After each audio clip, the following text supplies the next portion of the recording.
En quoi votre métier vous procure-t-il de la joie? Quel sens lui donnez-vous? Mon métier me procure de la joie parce que je l'ai choisi, en connaissance de cause, très tôt, à l'âge de 8 ans, parce que je voyais mes parents travailler, agriculteurs tous les deux. Ma mère très impliquée, je travaillais beaucoup avec elle, et je les voyais heureux et pleins d'espoir d'améliorer leur situation professionnelle et ainsi d'améliorer nos conditions de vie personnelles. Je les voyais aussi ouverts et généreux, c'est-à-dire toujours prêts à rendre service, prêts à arrêter leur travail pour rendre service aux autres. Et finalement plein d'espoir aussi, parce que quand on est agriculteur, on sème pour récolter, on donne la vie animale, on fait des vélages, on fait naître des animaux, des porcelets, et c'est un espoir à chaque nouvelle naissance. Et la satisfaction aussi d'avoir un métier de création. Ça, c'est quelque chose de très important. On voit ce que l'on fait. Et là, on mesure la chance du regard de nos enfants qui voient un métier où on fait des choses, un métier où on est actif. Et finalement, la joie, c'est ça. Alors la joie, c'est aussi de ne pas travailler tout seul. La joie, c'est de travailler à plusieurs. Il y a beaucoup de nostalgie autour du travail en collectif, les foins, les moissons, les vendanges, qui existent encore et qui sont des moments où on partage la satisfaction de la récolte, qui est gratifiante. Même quand elle est moyenne ou mauvaise, on est quand même content de faire la récolte et on se retrouve. Et puis la joie, c'est aussi de transmettre des savoirs et des gestes. On voit des enfants tout petits venir travailler avec nous, pouvoir travailler avec nous. Je dis souvent dans mes interventions, on a la chance quand on est agriculteur de pouvoir associer nos enfants à notre travail, leur montrer, les associer et puis leur faire découvrir. Donc l'éducation par le geste et en les ayant à nos côtés, c'est intéressant. Et plusieurs fois, j'ai vu mon mari laisser la poussière sur les nourrisseurs des porcelets parce que l'un de nos enfants avait marqué papa ou avait marqué coucou. Cette poussière-là restait plus longtemps que d'habitude. Mais le fait de pouvoir travailler, créer, voir ce que l'on fait, pouvoir le partager, le transmettre, c'est une joie intérieure assez intense. Et quand on se couche le soir bien fatigué, on fait un peu un retour sur la journée et il y a la joie d'avoir fait des choses, y compris certaines choses visibles. Mon bonheur quand je faisais des clôtures avec des piquets puis des fils de fer barbelés, c'est quand on a fini, on regarde, c'est droit, c'est pas droit, c'est joli et finalement ça rend service, mais on a fait quelque chose de visible. Vous avez lu Laudato Si. En quoi la réflexion du pape vous a-t-elle touché? A-t-elle contribué à des changements dans votre propre réflexion ou dans vos pratiques? J'ai lu Laudato Si au moment de sa parution. J'ai beaucoup apprécié. J'ai lu en 2 nuits. Euh, je l'ai annoté, surligné. J'ai même commenté et écrit un billet pour notre presse agricole départementale pour retenir ce qui m'intéressait et puis aussi expliquer aux agriculteurs qu'il ne fallait pas y voir une critique, mais plutôt un appel. Un certain nombre d'agriculteurs l'ont vécu comme une critique, en disant l'écologie intégrale, la terre est malade, etc. Et comme très souvent il y a des accusations ou des mots durs, les agriculteurs ne retenaient que ça. Mais ce que j'ai retenu dans l'audat aussi, c'est que le constat qui est sans appel, c'est que la planète est mal en point au nom des activités humaines et toutes les activités humaines, y compris la surconsommation. Nous sommes dans une société de consommation. Nous, agriculteurs, nous sommes plutôt habitués à la sobriété, parfois parce que nos revenus sont faibles et parce que nous n'habitons pas en ville, donc il n'y a pas la tentation de la consommation. On va plutôt se promener en forêt le week-end que d'aller se promener dans les supermarchés ou dans les galeries marchandes. Mais par contre, c'est vrai qu'il y a eu cette période de croissance où l'on pensait que les ressources étaient infinies. Le on étant collectif, c'est vrai pour les énergies fossiles, c'est vrai pour l'espace, où les villes s'agrandissaient avec beaucoup de démesure, en cassant l'environnement, en cassant la biodiversité, sans toujours la réparer. Et finalement, c'est un regard assez transversal, mais je partage l'analyse qui est faite de cette planète dont il faut prendre soin. J'ai eu la chance dans ma famille d'avoir été élevée à ne pas gâcher, ne pas abîmer, entretenir, tenir nos prés, nos champs propres, cultivés, protégés. J'ai vu des agriculteurs le faire et le faire bien, des viticulteurs, des arboriculteurs, et le dire et le témoigner de façon intéressante. Et ce que j'ai trouvé intéressant dans l'Audat aussi, c'est justement que l'homme qui est au centre, qui a une part de responsabilité, est aussi celui qui est capable de réparer. Et c'est aussi un appel à s'unir tous pour entretenir la maison commune. La maison commune, c'est la planète, mais la maison commune, on peut le transposer aussi à une commune, à une maison, à une famille. Chacun a une part de responsabilité. Et le fait que le pape parle aussi d'éducation, de sensibilisation aux valeurs au respect, à la responsabilité. Quand on élève un animal, on l'élève, on en est responsable. On lui doit l'alimentation, les bons soins, il est malade, on le soigne, y compris la nuit. Cette responsabilité qu'on acquiert très tôt quand on est agriculteur par rapport à nos cultures, nos animaux, ça imprègne aussi notre vie quotidienne. D'abord, on sait la fragilité de la culture, elle peut être balayée par un orage la nuit. Donc ça nous appelle aussi, d'une part, à la modestie vis-à-vis de la puissance du climat ou d'une maladie. Ça nous appelle aussi au respect et ça nous appelle aussi à l'envie de faire partager ceci. C'est-à-dire que comme nous sommes un métier de création, s'adressant à des gens qui sont plutôt dans la consommation de nos produits, qui auraient tendance parfois à le gaspiller, voire à le jeter, tout ceci nous imprègne énormément de cette notion d'approche intégrale, d'approche globale. Et je n'ai pas été choquée par le mot écologie intégrale, qui peut surprendre, mais aimer la nature, la cultiver, la faire fructifier, produire pour nourrir, cultiver pour nourrir. La base, c'est la terre nourricière et l'élevage nourricier. Et après, connaître la fragilité, mais aussi le plaisir de la table, de la consommation, du partage, cueillir les fruits, cultiver, cuisiner. L'audate aussi 100% consacrée à ce sujet correspond aussi à une époque où on commence à avoir des signaux de destruction et d'irréversibilité de certains problèmes. Agriculteurs, nous ne contestons pas le changement climatique. Nous ne contestons pas non plus la dégradation d'un certain nombre d'éléments de biodiversité parce que nous vivons au milieu de la nature. Mais par contre, nous savons que c'est chacun là où il est qui a capacité à agir. En tant qu'agriculteur, on est beaucoup dans l'action vis-à-vis de la nature, mais c'est aussi un appel aux consommateurs qu'il fait. C'est-à-dire qu'il faut que les consommateurs soient conscients que ce qu'ils achètent conditionne ce qui se passe autour d'eux. Si les consommateurs achètent des produits très peu chers et sans valeur, ils ne sont pas faits en France. Ce sont des produits importés, ça crée du chômage en France, du désespoir et de la faillite pour les agriculteurs, un sentiment aussi de manque de reconnaissance. Les agriculteurs aiment que les produits français soient reconnus. Si on dit acheter français, si on dit n'importons pas l'alimentation que nous ne voulons pas chez nous, c'est parce qu'on est conscient du degré d'exigence des consommateurs, mais qu'il faut qu'ils soient fidèles au rendez-vous. Le citoyen commande, il faut que le consommateur soit au rendez-vous dans son acte d'achat. Donc j'ai retrouvé beaucoup de ces éléments, et puis ce qui est très important, c'est que pour le pape François, l'homme, certes, est à l'origine d'un certain nombre de problèmes par ses comportements et son action, mais il est aussi au cœur de la solution. C'est lui qui a le levier de connaissance, d'action, de persuasion pour changer les choses. Et changer avec un leitmotiv, convaincre plus que contraindre. Il n'y a pas d'interdiction, il y a une invitation à faire. Et je trouve que replacer l'homme devant ses responsabilités est quelque chose de très important. Ce qui suppose d'avoir à la fois la connaissance, mais aussi la spiritualité, le souci du bien commun, le souci de la solidarité et de l'autre. Et finalement, dans le syndicalisme agricole, c'est un peu ça. C'est-à-dire que moi, je suis engagée avec une volonté d'être utile aux autres, d'améliorer la situation de ceux qui vont pas bien, de ceux qui se sentent moins bien ou qui se sentent exclus, d'expliquer des choses compliquées par rapport à certains changements. C'est difficile. C'est plus facile d'être poujadiste ou de dire c'est la faute à, c'est la faute à. Mais la responsabilité, c'est aussi d'emmener le maximum de mes ressortissants, des agriculteurs et des acteurs de la ruralité, vers ces changements. C'est passionnant, ça fait des débats compliqués parfois, mais ce qui est très important, c'est de comprendre tout autant le pourquoi il faut changer que le comment il faut changer. Quelles sont les raisons qui font qu'il faut changer? Et là, c'est très bien expliqué. Et le comment, c'est à nous de l'inventer là où nous sommes.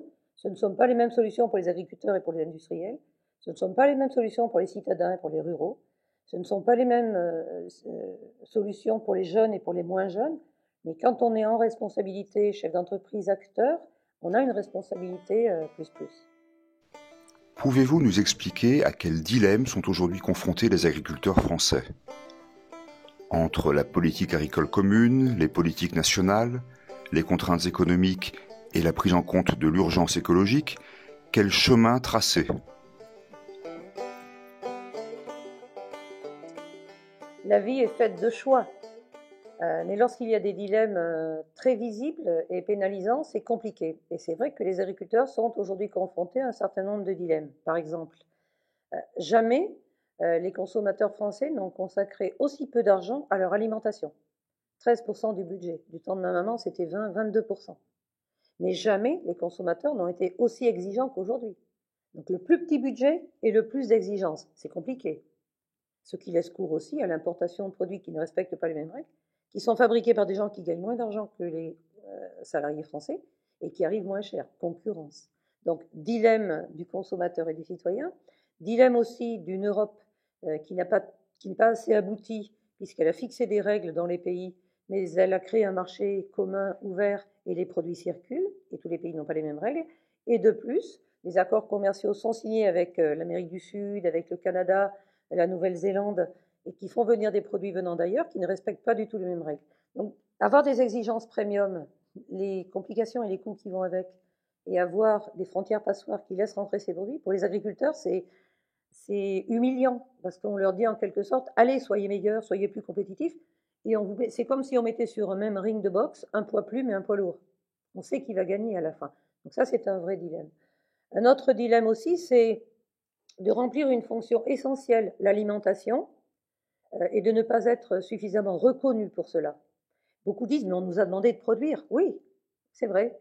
Mais aujourd'hui, comme les consommateurs ont le sentiment de satiété, d'avoir toujours assez de suffisance, d'avoir toujours des rayons pleins, d'abondance, etc., il n'y a plus la reconnaissance de la fragilité de l'alimentation, sauf avec la période Covid, qui a montré quand même à tout le monde que notre besoin premier, c'est manger tous les matins.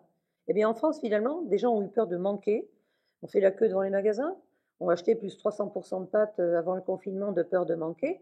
Heureusement que l'agriculture est organisée et a pu faire un rush de production, plus 300% de pâtes, plus 200% de sucre, plus 150% de farine. Et il n'y a pas eu de rupture de la chaîne. Et d'un coup, les Français se sont dit, finalement, on a de la chance, on a une agriculture qui produit, qui transforme, qui stocke et qui est capable de répondre même en période de crise. Et en France et en Europe, on a répondu mieux que sur d'autres continents. Pourquoi ? Parce qu'on a une politique agricole commune, alors souvent décriée, souvent critiquée, en interne, en externe, mais qui permet d'avoir des mécanismes de production, de transformation, de stockage financés pour pouvoir faire face à ces crises-là. Puis entendre le président de la République nous dire on ne peut pas confier notre sécurité alimentaire à autrui et notre sécurité sanitaire à autrui. Ce serait folie, le mot est fort, c'était le 12 octobre à 20h20.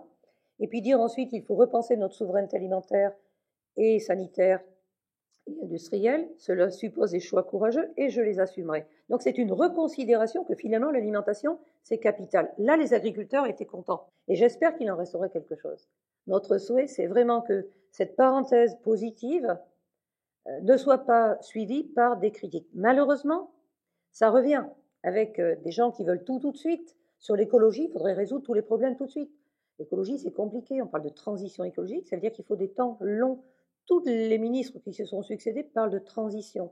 Or, on est aujourd'hui dans une société de l'immédiateté, tout de suite, avec un certain caprice parfois de certains qui ne comprennent pas la temporalité des changements et des transitions. Nous, on ne raisonne pas au rythme des feux rouges ou des feux verts, on raisonne au rythme des saisons. Et quand on change, il faut du temps. Donc notre dilemme maintenant, c'est d'avoir été important à un moment, d'être challengé aujourd'hui, mais de rester dans le dialogue pour expliquer nos contingences. Oui, nous sommes au travail, oui, nous changeons. Nous avons écrit un rapport d'orientation sur le changement climatique, c'est un virage important. Il y a des problèmes, on est dans la solution. Les biocarburants, la capture carbone, les biomatériaux, la cosmétique, tout ce qui est végétal aujourd'hui et qui envahit nos vies, c'est l'agriculture qui va verdir demain, l'industrie. Donc nous avons des solutions et ça redonne de l'espoir aux agriculteurs. Donc finalement, dans l'écologie et dans les nécessités, le changement climatique qui nous arrive aujourd'hui, l'agriculture montre qu'elle est déjà non pas dans la recherche de solutions, mais dans l'offre de solutions aux problèmes de la société. Capitalisons là-dessus. Cultiver la terre et se nourrir. Quelle réflexion ce thème de travail retenu par les évêques pour leur assemblée plénière vous inspire-t-il ? Forcément, en tant qu'agricultrice, ça me parle énormément. Nous cultivons du blé, du maïs, d'autres cultivent de la vigne, des pommes, des végétaux. Pour les agriculteurs, la terre nourricière, c'est une vraie symbolique. Cultiver pour se nourrir. Se nourrir, c'est aussi le partage. Nous sommes en France, nous avons une culture de l'alimentation, du repas à la française, et il faut garder ces réalités-là. Cultiver, faire fructifier la terre. Alors, avec la bonne interprétation, non pas dominer la terre, comme certains l'ont dit abusivement, mais cultiver, l'entretenir, la faire produire, la faire fructifier pour se nourrir. Et quand on sait l'enjeu alimentaire ici en France, avec la précarité alimentaire qui va crescendo, en ce moment 5,5 millions de personnes qui ne mangent pas à leur faim, 8 millions en fin d'année nous annonce-t-on en raison de la crise économique. Mon antéprédécesseur a créé une association qui s'appelle Solal parce qu'il disait toujours « Je ne supporte pas que dans mon pays des gens meurent de faim ». Donc il a créé l'association Solidarité, Agriculture, Alimentation. La solidarité, c'est un peu l'ADN, les responsables syndicaux qui s'engagent bénévolement pour ces causes, et celle-ci est très importante. mais c'est aussi vis-à-vis du Sud. Nous travaillons avec Agriculteurs Français Développement International parce que nous savons que sur certains endroits du globe, l'alimentation est un problème crucial chaque jour. Nous n'avons pas réglé la question de la malnutrition. Et donc nourrir, c'est nourrir ici, mais c'est aussi nourrir ailleurs. Et nous avons écrit un manifeste pendant le confinement, le manifeste de la souveraineté alimentaire solidaire. Répondant à l'appel du président de la République, la souveraineté alimentaire solidaire, ça veut dire qu'il faut produire pour nous, mais il faut aussi échanger. Nous avons des céréales, ils ont des fruits et des légumes, on échange. Et c'est leur richesse que de commercer avec nous. Il faut le faire dans des conditions équitables. La souveraineté alimentaire solidaire, c'est être aussi capable, la semaine après l'explosion à Beyrouth, d'aller emmener un bateau de 500 tonnes de blé. Nous savons que dans certains pays, il y a plus de population qu'en France et moins de surface cultivable. Ces pays seront des acheteurs nets d'alimentation. Et l'alimentation, c'est facteur de stabilité, de démocratie et de non-migration des populations. Donc, ancrer le développement partout, et cette souveraineté alimentaire solidaire, c'est capital. Mais c'est aussi aller jusqu'à l'autre bout de la planète, en Chine, en Asie, etc.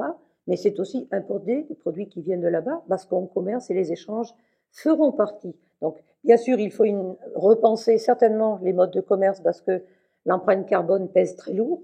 En agriculture, la consommation change aussi, on le voit, plus de circuits courts, plus d'attentes de proximité. Nous voulons répondre. Ça sera mieux pour l'empreinte carbone, ça sera mieux pour les emplois locaux.